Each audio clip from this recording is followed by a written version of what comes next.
هو الذي أرسل رسوله بالهدى ودين الحق ليظهره على الدين كله وكفى بالله شهيدا. اعوذ باللہ من الشیطان الرجیم. بسم اللہ الرحمن الرحیم. هو الذي أرسل رسوله بالهدى ودين الحق ليظهره على الدين كله وكفى بالله شهيدا. محمد رسول الله والذين معه أشداء على الكفار رحماء بينهم تراهم ركعا سجدا يبتغون فضلا من الله ورضوانا سيماهم في وجوههم من أثر السجود ذلك مثلهم في التوراة ومثلهم في الإنجيل كزرع أخرج شطأه فآزره فاستغلظ فاستوى على سوقه يعجب الزراع ليغيظ بهم الكفار وعد الله الذين آمنوا وعملوا الصالحات منهم مغفرة وأجرا عظيما. وقال عز وجل يا أيها الذين آمنوا من يرتد منكم عن دينه فسوف يأتي الله بقوم يحبهم ويحبونه أذلة على المؤمنين أعزة على الكافرين يجاهدون في سبيل الله ولا يخافون لومة لائم ذلك فضل الله يؤتيه من يشاء والله واسع عليم. انما وليكم الله ورسوله والذين آمنوا الذين يقيمون الصلاة ويؤتون الزكاة وهم راكعون ومن يتول الله ورسوله والذين آمنوا فإن حزب الله هم الغالبون. هو الذي أرسل رسوله بالهدى ودين الحق ليظهره على الدين كله. وہی تو ہے، یعنی اللہ سبحانہ و تعالی جس نے اپنے پیغمبر صلی اللہ علیہ وسلم کو ہدایت اور سچا دین دے کر بھیجا، لِيُظْهِرَهُ عَلَى الدِّينِ كُلِّهِ، تاکہ وہ اس کو غالب کر دیں کل کے کل دین پر. وَكَفَى بِاللَّهِ شَهِيدًا، اور اس حق کو ظاہر کرنے کے لیے اللہ کافی ہے.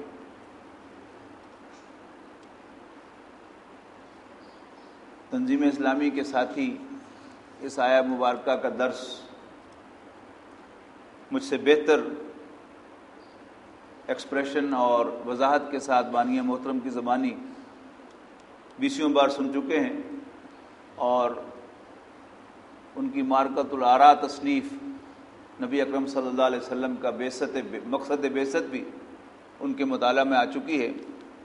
لہذا مجھے اس پر آپ کا زیادہ وقت نہیں لینا، بلکہ اس کے بعد جو اس کے پریکٹیکل آسپیکٹس ہیں کہ وہ لوگ کہ جو اللہ تعالیٰ کی طرف سے اس ذمہ داری کو سمجھ چکے ہیں کہ نبی اکرم صلی اللہ علیہ وسلم کے ماننے والے ہونے کی حیثیت سے یہ ان کی ذمہ داری ہے کہ ان کے لائے ہوئے دین کو پورے کے پورے نظام زندگی پر اور پورے کرۂ ارضی پر غالب کریں. اب ان کے کرنے کا کام کیا ہے؟ محمد الرسول اللہ صلی اللہ علیہ وسلم، حضرت محمد صلی اللہ علیہ وسلم اللہ کے پیغمبر ہیں. والذین معہ، اور وہ لوگ جو ان کے ساتھ ہیں، یعنی نبی اکرم صلی اللہ علیہ وسلم کے ماننے والے، بالخصوص اس سے وہ لوگ مراد ہیں کہ جو اس وقت رسول اللہ صلی اللہ علیہ وسلم کے دست و بازو تھے، یعنی صحابہ کرام۔ اشداء علی الکفار، کافروں پر بڑے سخت ہیں، رحماء بینہم، آپس میں بڑے رحم دل ہیں،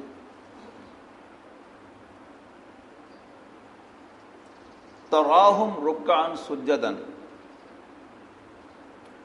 تم انہیں پاتے ہو، تم انہیں دیکھتے ہو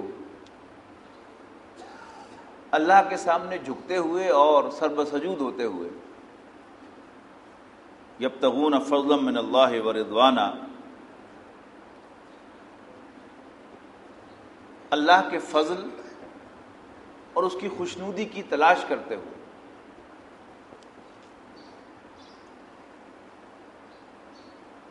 انسان کا طرز عمل یہ ہمیشہ اندر سے ڈٹرمن ہوتا ہے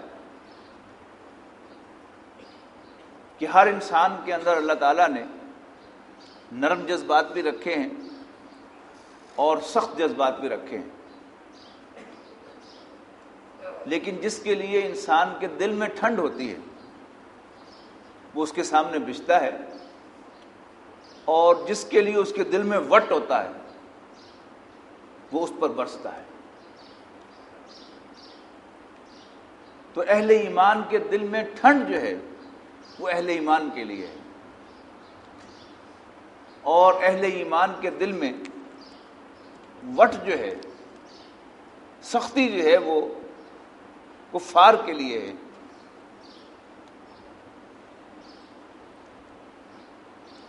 آج کے جو سیکولر دور کے اندر جو چیزیں بہت زیادہ پروموٹ ہوئی ہیں، ان میں ایک چیز جو ہے وہ عدل کی پروموشن ہے۔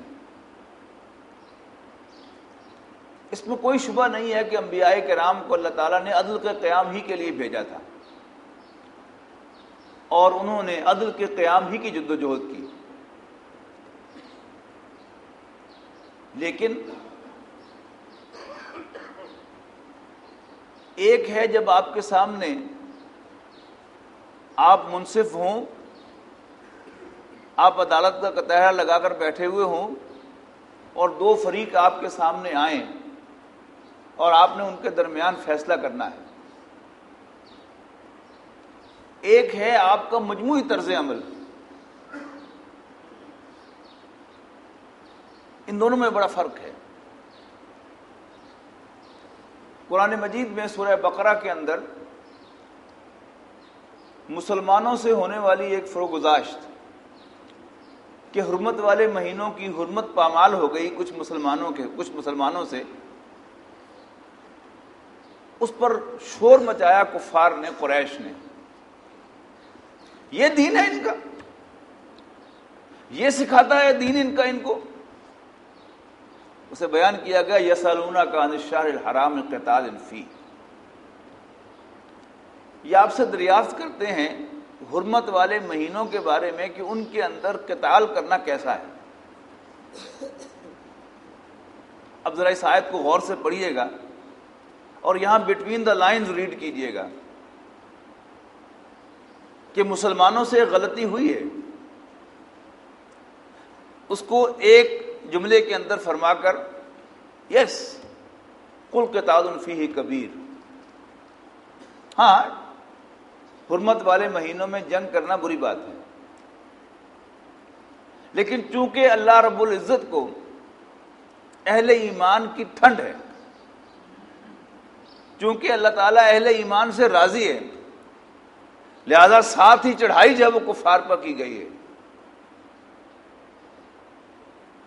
قل قتال فیہ کبیر وصد عن سبیل اللہ وکفر بہ والمسجد الحرام واخراج اہلہ منہ اکبر عند اللہ، یعنی وہ اعتراف کرنے کے بعد کہ وہ ہاں یس برائی ہے، غلط ہے، لیکن ساتھ ہی اللہ تعالیٰ نے اہل ایمان کی سائیڈ لی ہے۔ تو جو دو گروہ جب سامنے ہوں، ایک طرف مسلمان ہوں ایک طرف کافر ہوں، تو ظاہر ہے مسلمان بھی معصوم تو نہیں ہے، مسلمان بھی انسان ہیں، لیکن جب میرے دل میں ایک فریق کے ساتھ محبت ہوگی تو میں اس کی غلطیوں کو نظر انداز کروں گا اور اس کی خوبیوں کو اپریشیٹ کروں گا،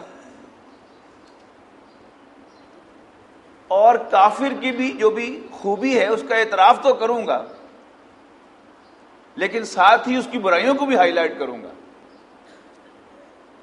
جب میرے سامنے اگر واقعی میرے دل میں ایمان ہے تو میرے سامنے اہل ایمان آئیں گے تو میں ان کے سامنے بچ جاؤں گا، اور میرے سامنے کافر آئیں گے تو میرے اندر جو غصہ ہے کفار کے لیے اس کا اظہار لازماً ہوگا۔ تو اہل ایمان کا یہاں وصف بیان کیا گیا ہے کہ اشداء علی الکفار، کہ یہ کافروں پر بڑے سخت ہیں، رحماء بینہم، آپس میں بڑے رحم دل ہیں۔ البتہ یہ بات ذہن میں رہنی چاہیے کہ مسلمان یہ اہل ایمان ہیں کون؟ مومن نام ہے حضرت محمد صلی اللہ علیہ وسلم کو اللہ کا رسول ماننے والے کا، کوئی کتنا ہی بڑا موحد کیوں نہ ہو، وہ آخرت کا کتنا ہی ماننے والا کیوں نہ ہو، فرشتوں کا، کتابوں کا، باس بعد الموت کا، تقدیر کا، سب باتوں کا ماننے والا ہو، لیکن اگر وہ حضرت محمد صلی اللہ علیہ وسلم کے رسول ہونے کا انکار کر دیتا ہے تو اس کی ساری باتیں جن کو وہ مانتا ہے وہ صفر سے ضرب کھا کر صفر ہو جاتی ہیں اور وہ کافر ہی رہتا ہے۔ تو وہ سب لوگ کہ جو حضرت محمد صلی اللہ علیہ وسلم کے ماننے والے ہیں، یا آج کے اس ماحول میں میں خاص طور پر کہہ رہا ہوں کہ مغرب میں ایک کوشش ہے کہ یہود و نصارہ کو کافر نہ کہا جائے، اور بہت سے مسلمان اس چکر میں آ چکے ہیں کہ وہ تو اللہ کو مانتے ہیں، آخرت کو مانتے ہیں، بہت سے رسولوں کو مانتے ہیں، صرف ایک پیغمبری کو نہیں نہ مانتے، تو ان کے لیے کوئی نرم گوشہ ہونا چاہیے، اور اس کے لیے مسلمانوں کو متوجہ کیا گیا ہے کہ دیکھو قرآن مجید میں بھی وہ اہل کتاب کہلاتے ہیں، اہل کتاب ہیں لیکن کفار بھی ہیں، تو ان کے لیے ہمارے دل میں نرم گوشہ نہیں ہو سکتا۔ نرم گوشہ کس کے لیے ہے؟ وہ صرف صاحب ایمان کے لیے۔ تو محمد الرسول اللہ کے ساتھ جو ہیں اہل ایمان، ان کے دلوں میں نرم گوشہ ہے اپنے بھائی مسلمانوں کے لیے، اور ان کے دلوں میں سختی ہے کفار کے لیے۔ اللہ تعالیٰ کے ساتھ ان کا تعلق کیا ہے؟ تراہم رکعا سجدا، کہ تم انہیں دیکھتے ہو رکوع و سجود کرتے ہوئے، یعنی اللہ کے سامنے جھکتے ہوئے، اللہ تعالیٰ کے ساتھ تعبدی تعلق کو استوار کرتے ہوئے۔ اس کی خاص طور پر ضرورت ہے کہ جب انسان پر اللہ کے دین کو قائم کرنے کی دھن سوار ہوتی ہے، جو مطلوب ہے،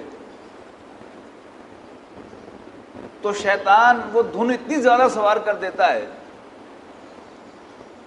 کہ انسان یہ سمجھنے لگتا ہے کہ شاید اصل کام یہی ہے، حالانکہ یہ ایک ذمہ داری ہے۔ بندہ مومن کا اصل مطلوب اپنے رب کو راضی کرنا اور آخرت میں کامیابی حاصل کرنا ہے،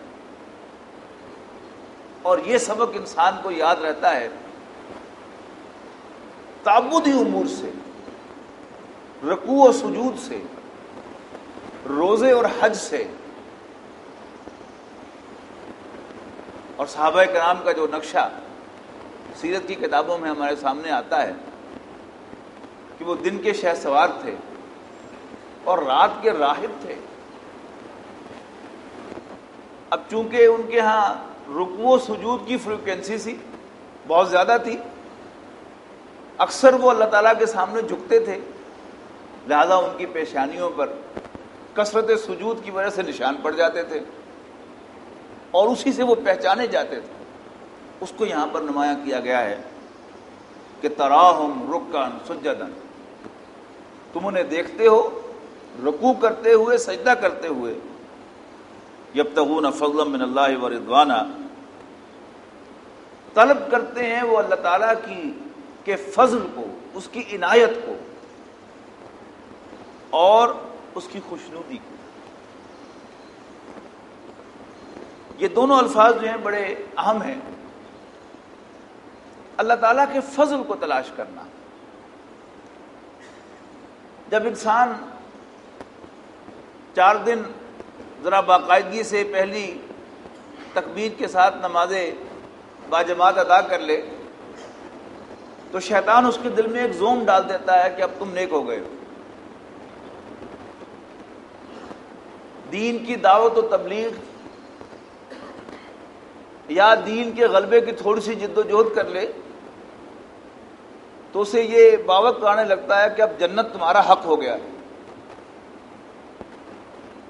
حالانکہ ہمارے دین کی روح سے جنت کسی کا حق نہیں ہے۔ جنت اللہ تعالیٰ کی عنایت ہے، وہ اللہ تعالیٰ کی مہربانی سے ملے گی۔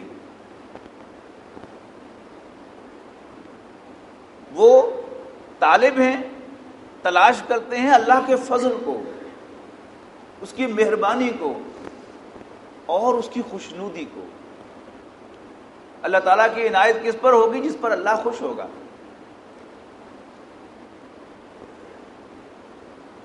سورہ فاتحہ کو بھی اگر آپ غور سے پڑھیں تو اس میں جو ٹارگٹ بتایا گیا ہے وہ کیا ہے؟ اللہ تعالیٰ کو راضی کرنا کہ یا اللہ ہمیں وہ راستہ بتا کہ جو سیدھا ہے۔ سیدھا کدھر جاتا ہے؟ تیرے انعام یافتہ لوگوں کا راستہ، یعنی تیری خوشنودی کی طرف جاتا ہے، ان لوگوں کا راستہ جن سے تو خوش ہوتا ہے۔ یعنی اللہ تعالیٰ کے ساتھ ذاتی تعلق، عملی تعلق نہیں۔ وقت نہیں ہے، ذرا اشارہ کر رہا ہوں کہ ایک ہے 2 اور 2 4 کہ بس یہ عمل کیا، یہ عمل کیا، یہ عمل کیا، سیدھا جنت میں چلا گیا۔ نہیں، میں یہ عمل کر رہا ہوں تجھے راضی کرنے کے لیے، تاکہ تو راضی ہو جائے۔ تو راضی ہو جائے گا تو مجھے انعام ملے گا، اور وہ انعام کیا ہے؟ وہ جنت ہے۔ اور میں تجھے ناراض نہیں کرنا چاہتا، اس لیے کہ تیری ناراضگی کا انجام کیا ہے؟ گمراہی، اور انجام کیا ہے؟ اللہ کا غضب۔ تو غیر المغضوب علیہم ولا الضالین، تو یبتغون فضلا من اللہ ورضوانا سیماہم فی وجوہہم من اثر السجود۔ کثرت سجود کی وجہ سے ان کی پیشانیوں پر نشان پڑے ہوئے ہیں۔ ذالک مثلہم فی التوراۃ، یہ تو ان کی مثال بیان ہوئی ہے تورات میں۔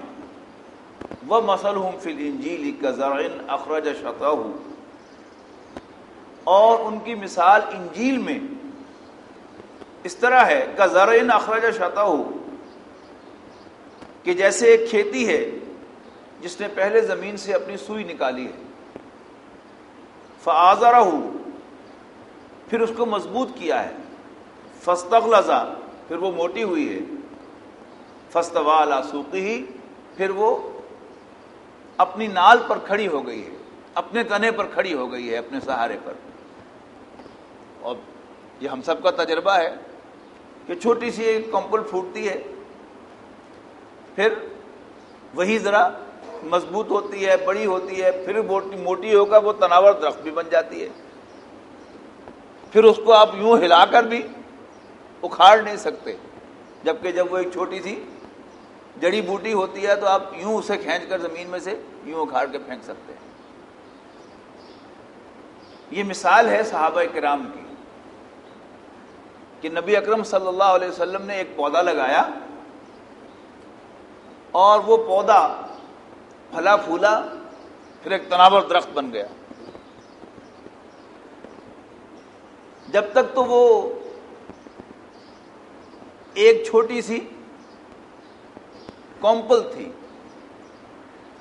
جب وہ ایک ہلکا سا پودا تھا تو کفار و مشرکین نے کوشش کی اسے جڑ سے اکھاڑ دیں، لیکن جب وہ تناور درخت بن گیا، اب سوائے غیظ و غصے کے کہ وہ اپنے دانت پیسیں،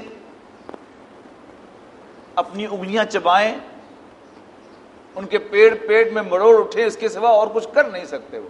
یہ اس کا آخری حصہ ہے آیت کا کہ یوجب الزراء لیغیظ بہم الکفار، کہ کسانوں کو ان کی کھیتی خوشنما لگتی ہے، ان کے دلوں کو خوش کرتی ہے، لیغیظ بہم الکفار، تاکہ اللہ تعالیٰ کافروں کو کے دلوں کو اس کے ذریعے سے جلائے۔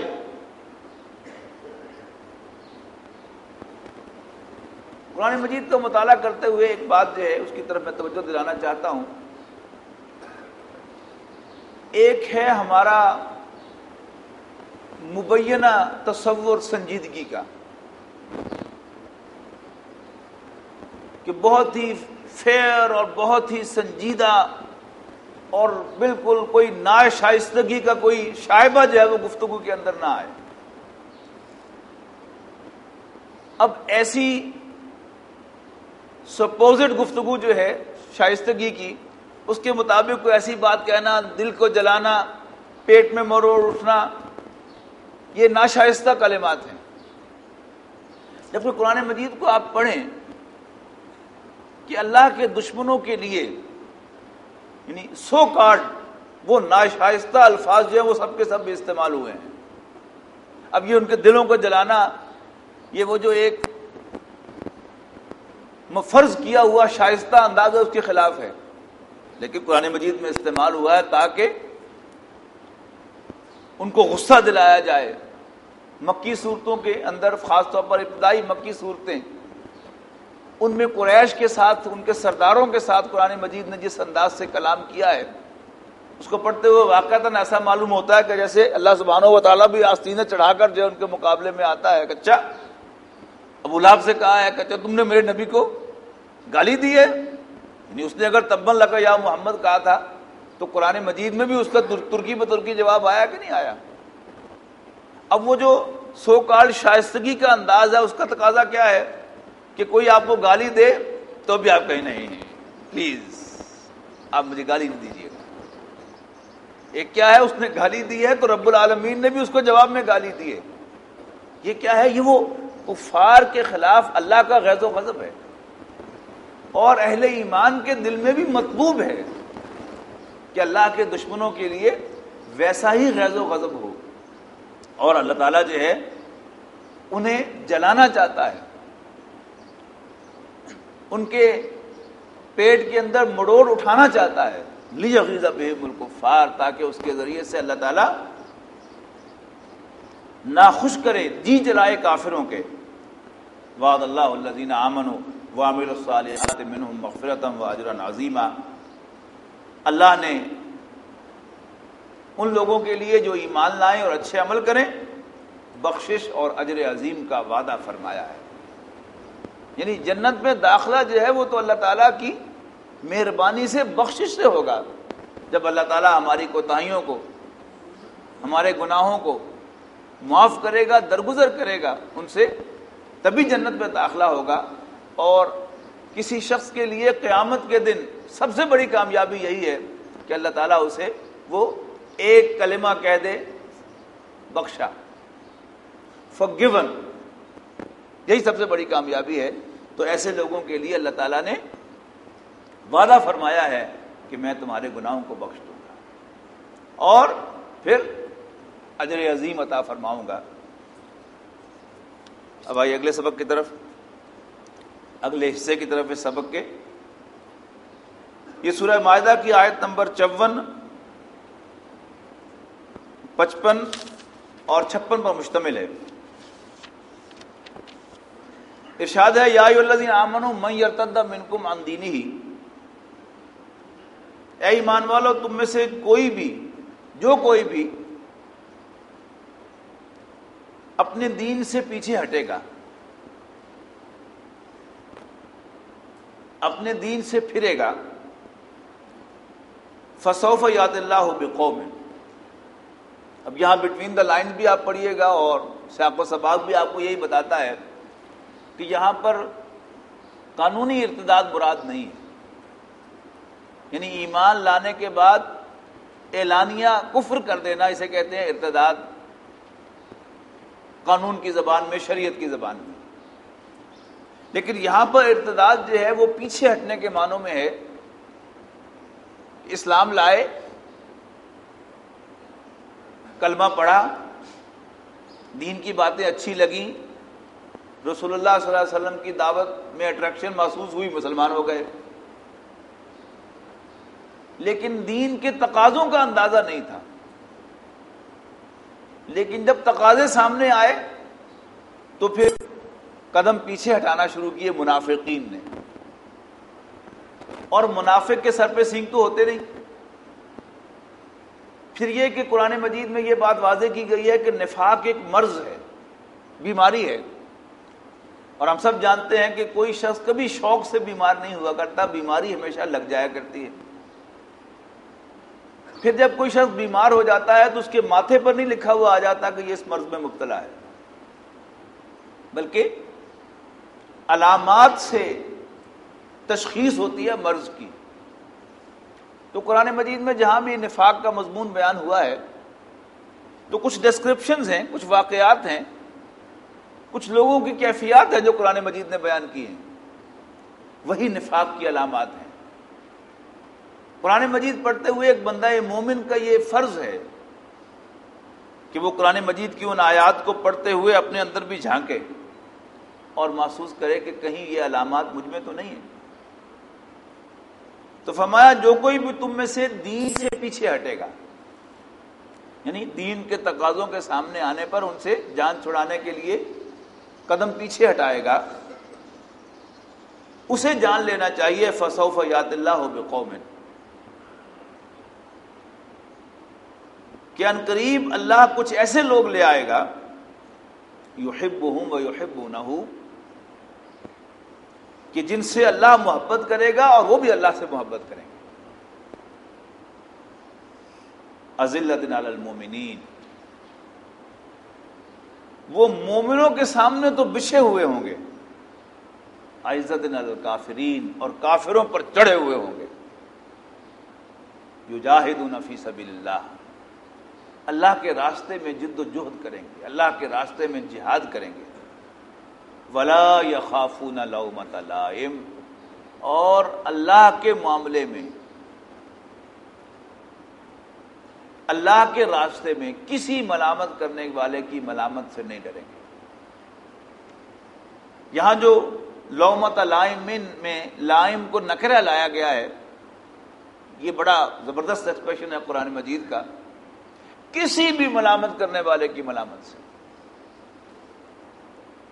ملامت کئی طرح کی ہوتی ہے اور کئی زاویوں سے ہوتی ہے،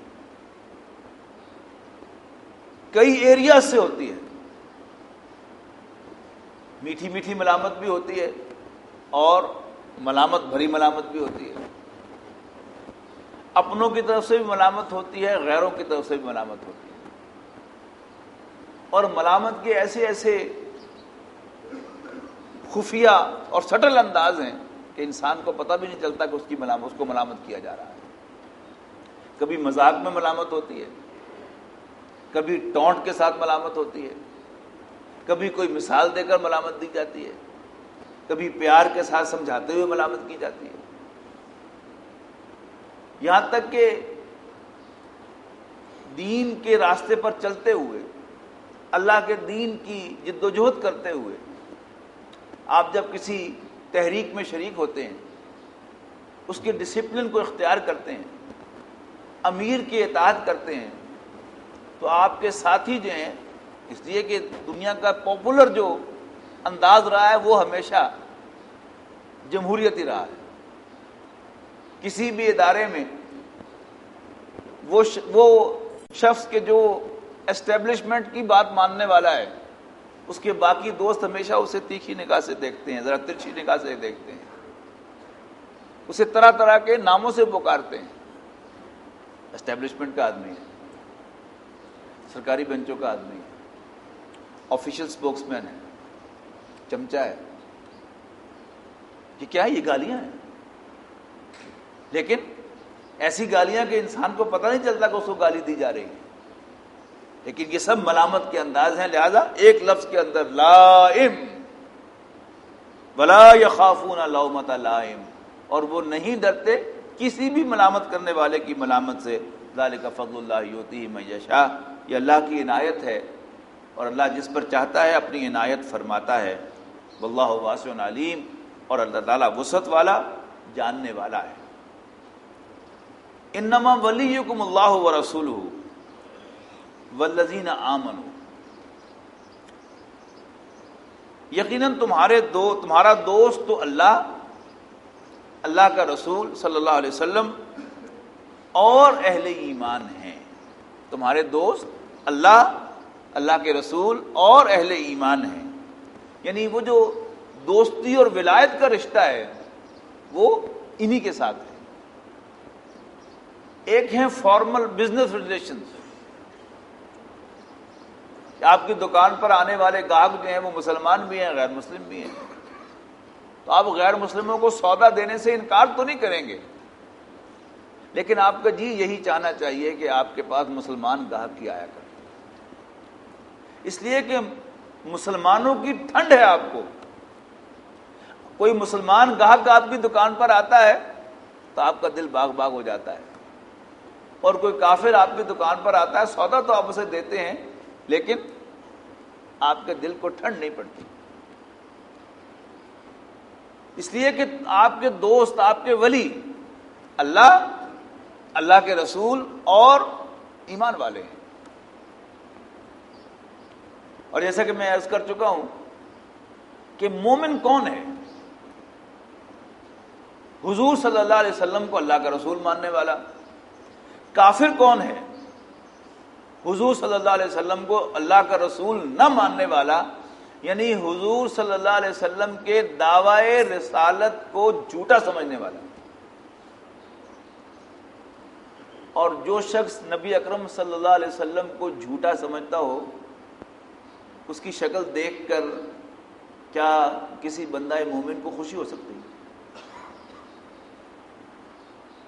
تو مومن کا رشتہ ولایت اللہ کے ساتھ، اللہ کے رسول کے ساتھ اور ایمان والوں کے ساتھ ہے۔ کون سے ایمان والے؟ الذین یقیمون الصلاۃ، جو نماز قائم کرتے ہیں، ویؤتون الزکاۃ، اور زکوٰۃ عطا کرتے ہیں، وہم راکعون، جھک کر۔ یعنی زکوٰۃ دینے کا ایک انداز یہ ہوتا ہے کہ زکوٰۃ دی احسان جتلا کر، اور ایک زکوٰۃ دینے کا انداز ہے زکوٰۃ دی جھک کر، چھپ کر، اور ریکویسٹ کر کے کہ پلیز آپ میری طرف سے یہ قبول کر لیں۔ اور یہ کن کے ساتھ ہوگا؟ سچے اہل ایمان کے ساتھ ہوگا، اور وہ لوگ کہ جو کسی دینی تحریک کے اندر پوری طرح لگے ہوئے ہوں اور سفید پوش ہوں، آپ کے علم میں ہو کہ یہ تنگ دست ہیں، اور آپ ان کی چپکے سے خدمت کریں، وہ قبول کرنے سے انکار کریں، اور پھر جھک کر ان کی منت سماجت کر کے آپ ان کی امداد کریں۔ وَمَن يَتَوَلَّ اللَّهَ وَرَسُولَهُ، اور جو دوستی کرتا ہے اللہ اور اس کے رسول کے ساتھ، والذین آمنوا، اور اہل ایمان کے ساتھ، تو اسے جان لینا چاہیے کہ وہ اللہ کی پارٹی میں شامل ہو گیا ہے۔ فَإِنَّ حِزْبَ اللَّهِ هُمُ الْغَالِبُونَ، کہ اللہ ہی کی پارٹی غالب ہونے والی ہے۔ بارک اللہ لی ولکم فی القرآن العظیم ونفعنی وإیاکم بالآیات والذکر الحکیم۔